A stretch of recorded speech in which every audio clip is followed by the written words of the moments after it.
girl Tara Crush, back with another review, and this time it is for The Oval on BET. If you haven't already, please hit my subscribe button down at the bottom.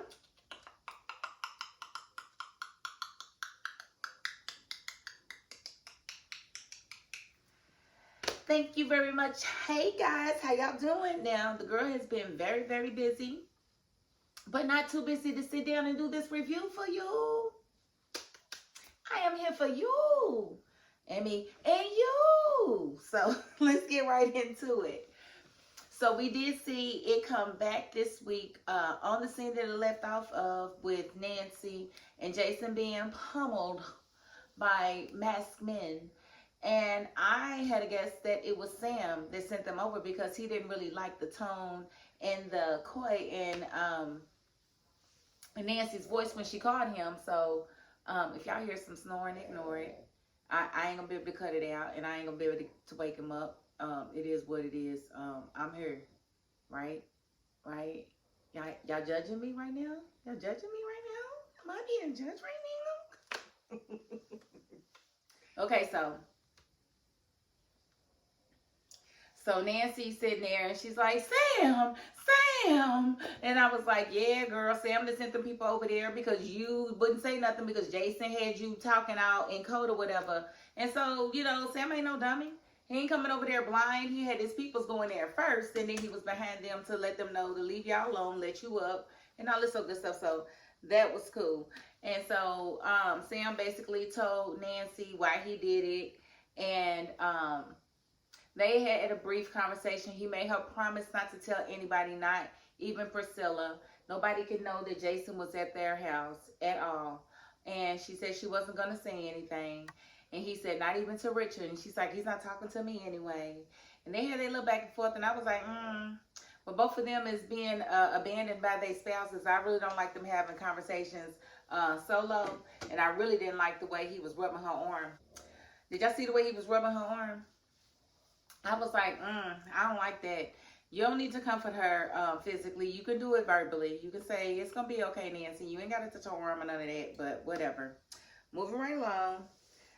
Now, Simone is definitely in her feelings over what she saw in that email that Bobby sent her. And then Bobby tried to act like he didn't send it. Boy, you know you sent that email. You're going to tell her, check your email. Why was you so worried about her checking her email? Just because you heard it don't mean she needed to check it. What if it was Target sending her a coupon? You don't know what that email was about, so don't play in her face. She already don't like that, okay? So she's sitting there, and she basically like, yeah, we about to go upstairs, and we about to do this.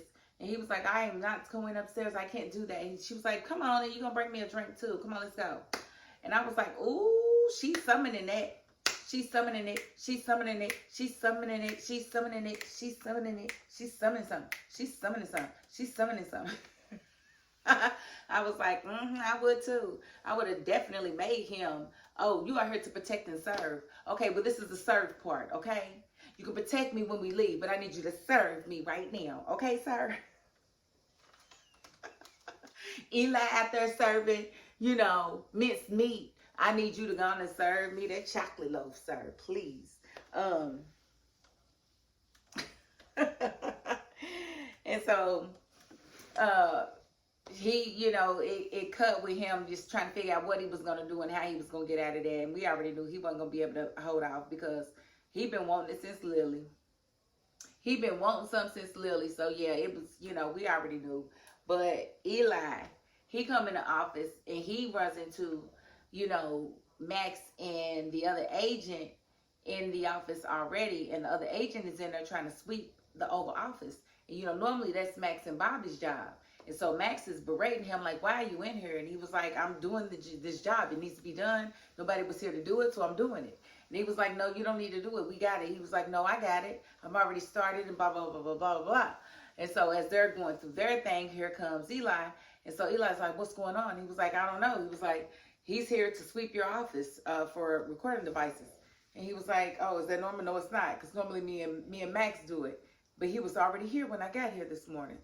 He was like, is that different? Very different. And so he said, well, continue your sweep. He was like, well, I need you to leave. He's like, I'm not leaving. So long story short, dude sweeping. And he go, boop, and he kept going. Max like, all right, go back. You didn't hear that? Max played that magnifique, magnifique, magnifique. He definitely made it look as if dude planted that recording device because he tried like he didn't hear the machine go off when he ran across it. And it was there, and Max picked up on it. So it's gonna look like, you know, it definitely looks like he planted it there. And so Eli is definitely looking around like, who can I trust? Who can I not trust? I don't know what to think at this point. And let's see. We did see Sam talking to Nancy, and he told her about Barry's call. Now I want to know when are they gonna really put the whole Barry storyline to rest? I mean, can I give them 2 more episodes maybe? They get a call that they found him in a landfill, and then we have a funeral on another episode, and then they be done. I'm sick of talking about Barry. I'm over it. I'm sorry. It's been dragging on way too long. Then I did notice that they've taken Sharon off of the theme song and the theme off of the theme, so maybe she won't be coming back at all ever either. So maybe she's in jail for life for hitting Kareem in the arm with a bat. maybe, just maybe, she's never going to see the light of day again because she's no longer on the theme. So, I mean, and even though she was getting on my nerves, I did want to kind of see her storyline end, but whatever. And then we see Priscilla and Richard in the kitchen, and they're talking, and, you know, going back and forth, and she's like, yeah, they get a call from the president. He wants tea, and he wants her to bring it. But Richard and her are talking about the new Secret Service people, because Richard's like, well, I'll take it in there. And she was like, no, I got it. And he was like, well, I'll stand outside the door. And she was like, no, there's new Secret Service people. And I really didn't understand how there was new Secret Service people, because they said that this particular Secret Service agent was with the previous administration, right? And so Hunter called him because he wanted somebody experienced that he felt like he could trust, that wasn't on, you know, the side of the people trying to get him out of there. And so that being said, when she goes to take the tea in there, she's like, I've never seen you around here before. How you never seen him around here before if he was the head chief of security for the previous administration, and you've been there for 12 years? Can somebody make that make sense? Like, how you never saw him before if you've been there for 12 years and he was a part of the previous administration? But, you know, it's just the stuff that I pick up on, the little inconsistencies, and I have to say something because that's just part of my scales. My scales. Now I was like, why don't she know him? She should know him. She should know him. She should know him. Now I feel better. Okay, so moving right along. She goes in the bedroom with Hunter. And Hunter, you know, he's admiring her. He asks her to sit with him. Asks her to sit closer. And then he basically asks, can he have sex with her? And she's like, no, I'm not the kind of woman. I'm not going to do that. Blah, blah, blah, blah, blah. And he goes on to, you know, let her know that he needs her help. He wants to take his wife down, that she tried to kill him, her and the vice president. And he needs to be able to prove that in front of Congress so that he can get the vice president out of office so that he can regain his seat as president. And he wants her help. And she's like, well, I got to think about that. I don't know. And because she's like, she's like, well, what kind of help do you want? And he was like, well, her father, he's going to bury me if he finds out about this, because he's very powerful. And I need you to help me with him. And she's like, oh, that's a big ask. Because at first she was like, what you need from me? I got you. And then she's like, hold on. Because y'all remember, Victoria's father and Priscilla have a relationship already. So she's already called on him. So they already have a personal relationship or a personal business relationship. And so if he's asking her to go through, you know, Victoria's father, that is a humongous ask. So I don't know how that's going to go. She said, can she have a night to think about it? And he was like, of course. But he was looking at her leaving. He was like, ooh, she got an ass on her. I was like, Hunter, Hunter, you can't say that. You're the president of the United States. Shorty got an ass on her. I'ma put my hands on her. I'ma spend a couple grand on her. I'ma pop a rubber band on Hashtag Gucci Mane. Now we see Victoria in jail with Kareem and Antonio. And is it just me, or why is Antonio acting like a big wuss? Like, he was so hard the first couple of seasons we saw him. He was definitely the backbone between the cousins.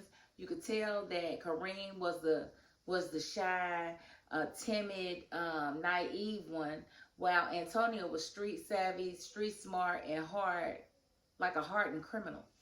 But then all of a sudden, he's just telling. He's just singing like a canary, just, what do you want to know?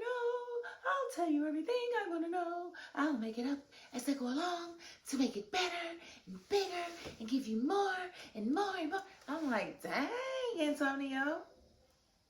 Dang, homie. In high school, you was the man, homie. What the happened to you? Because, your cousin Kareem is sitting here making you look like a poo butt, and he's looking like the man in them streets. And we all know that Kareem ain't the man on nothing. So I don't understand what the writers are doing. I guess they did a switcheroo and somebody's writing for each. I don't get it. But they need to go back to their original characters, because that made sense. Like, literally, Antonio should not be whimpering. He should be at Kareem's neck right now, because Kareem is the reason that he's in there.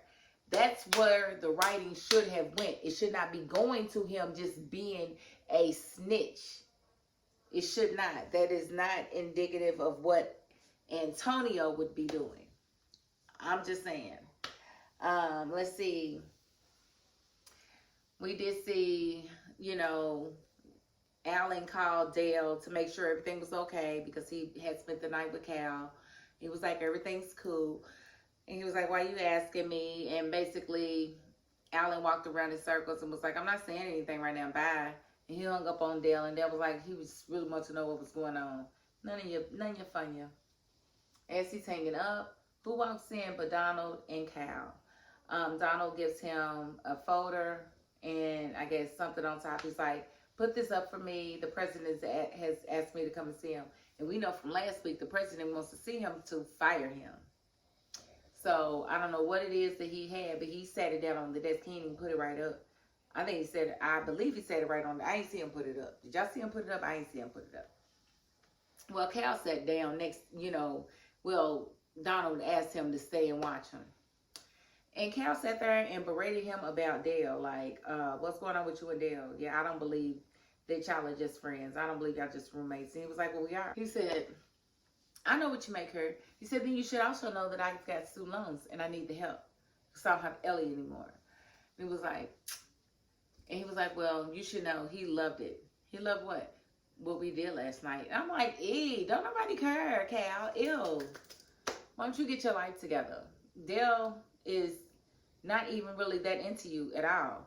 He probably just did it just to get you out of that situation because you was meddling. And they trying to, get y'all with that. They trying to get all the evidence they can on you guys to give to the FBI. So you definitely way off track thinking that that's what that is, because it's not as of yet. And I'm not for certain that he's as straight as he tried to make Cal believe he was. But we know at this point nothing's going on between him and Dale. And then we see Bobby and Max, and, the cusp of that telephone call was Bobby letting Max know that Simone was into him and was trying to get him to come up to that room, and he was trying not to do it. And Max was trying to get him to not go up there because he knows how Bobby is. But Bobby was like, look, I got to go. And he was trying to tell himself, I'm not going to do it. I'm not going to do it. I'm like, boy, yeah. As soon as you go up there, he go up there. And Simone was sitting there. And she had on her lingerie. And she was like, Bobby, look at me. Look at me, Bobby. Then you can look away. Look at me, Bobby. Then you can walk away. He looked at her and he was like, And he went to take her clothes off. And they started hunching immediately. They was doing the Humpty dance. They was doing the stanky leg. They was doing the everything. And I was like, I knew it was going to happen. I didn't know it was going to happen this abruptly, but I knew it was going to happen. But all she needed to see was her husband getting his everything on, and she was like, chocolate bar, please.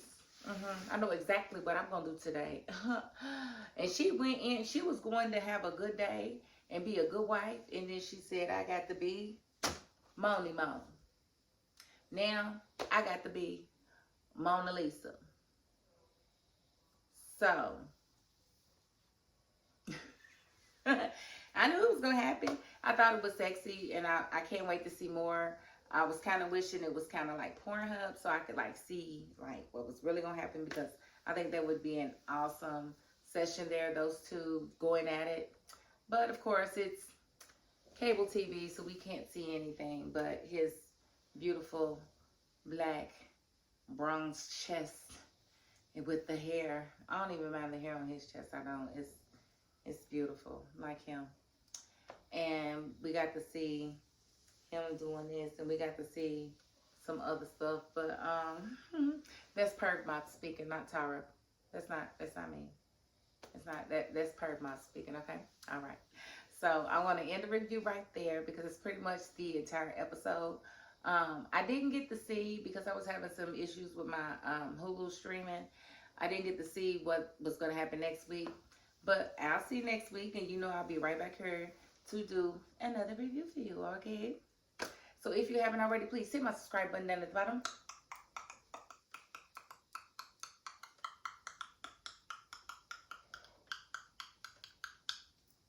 Thank you so very much. And if you are not the subscribing type, you know what? You got to the end of this video. And that's more than I can ask of anybody. So thank you so very much. You are so very appreciated. And that is my $5.02. Peace.